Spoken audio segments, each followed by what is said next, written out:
Hello, Jakarta and the world. This is White Trash Talking. I'm Doug Johnson, and I'll be talking to you about issues relating to Jakarta, the U.S., and the world. As a U.S. citizen now living in Jakarta, I touch on issues relating to the West and the East, the United States and Indonesia, and to the world events in general, because everything is related and interconnected.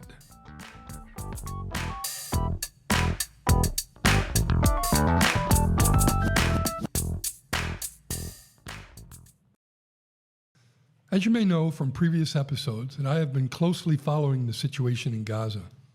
I've discussed the transparent acts of genocide committed by Israel against the Gazan civilians, as meticulously detailed in South Africa's charges against Israel in the ICJ. It's the International Court of Justice. Yesterday, the ICJ gave a provisional ruling on these charges of genocide, which I want to briefly go over. To be clear, the ICJ did not rule on whether Israel is guilty of committing genocide. That case could take 6 months to 2 years or even longer to be tried. Rather, the ICJ determined whether or not genocide might be occurring and the provisional measures necessary to halt such contributing behaviors. The ICJ ruling states that, quote, in light of the considerations set out above, the court considers that there is urgency, in the sense that there is a real and imminent risk that irreparable prejudice will be caused to the rights found by the court to be plausible before it gives its final decision. In other words, these measures, according to the ICJ, must be enacted now because waiting for the trial's completion would be too late. The ICJ is stating that indeed genocide is plausible. This is a profoundly significant ruling by the highest international court.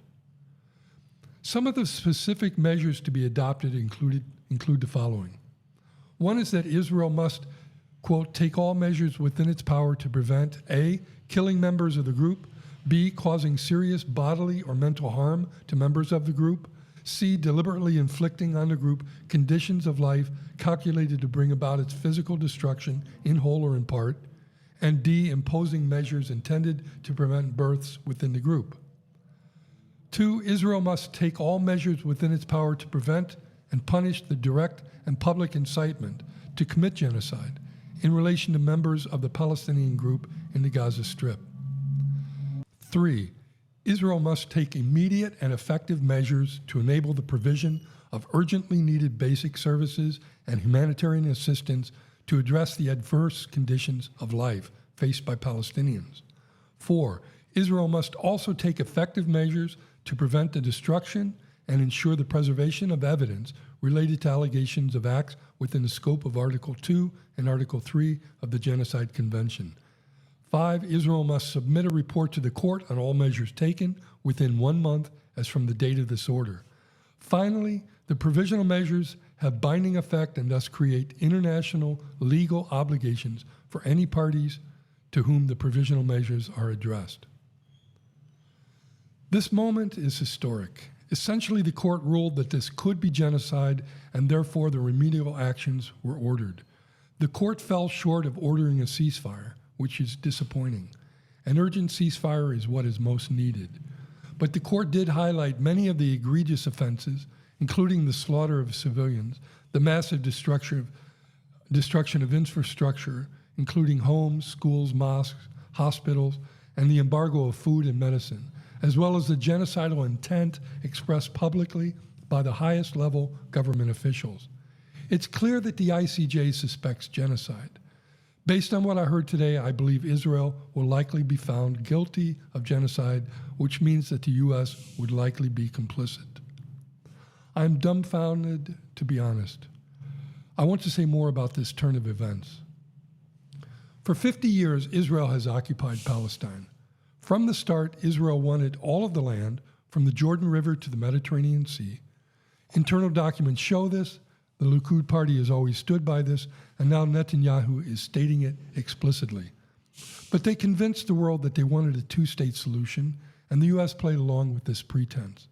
Slowly and patiently, Israel tightened its grip, taking possession of and controlling more and more land until what's left of viable Palestinian territory is a sliver of what it used to be. The name Gaza Strip indicates one such sliver. Essentially, over 50 years, the occupation became normalized. To some extent, many of us accepted it as inevitable. That is, until Hamas burst out of their prison on October 7th. They defied this normalization of their oppression and unjust imprisonment. Hamas did what any occupied people are entitled to do under international law, which is wage war against their occupiers. Suddenly, the people in the West woke up and the Zionist ideology was unveiled. We see the Zionist behavior clearly now, and we are more emphatic than ever that occupation is not normal. Confronted with the horrific images of bombed and mutilated Palestinian civilians, we are more present than ever of our shared humanity.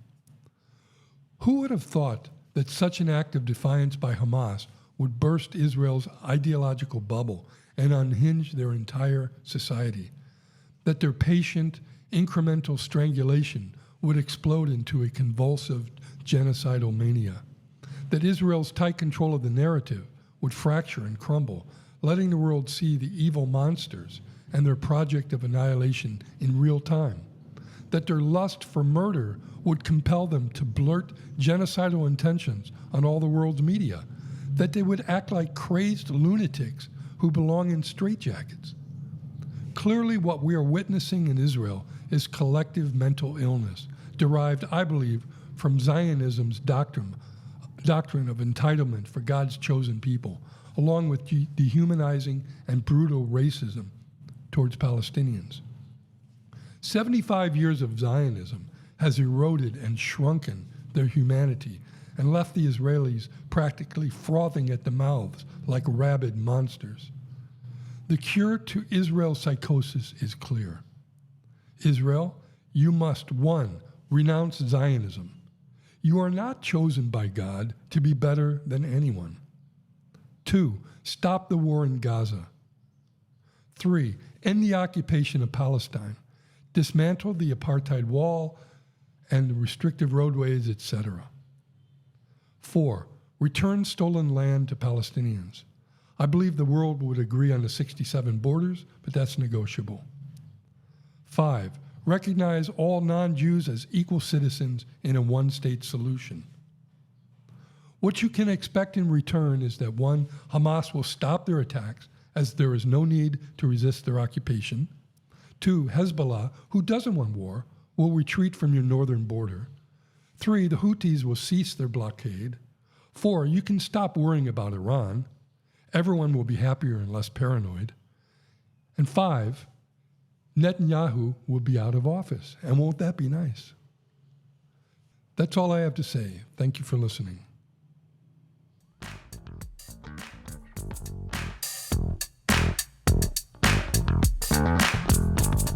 This has been White Trash Talking. I'm Doug Johnson. See you next time. Please leave a message. Give it a like. Thank you.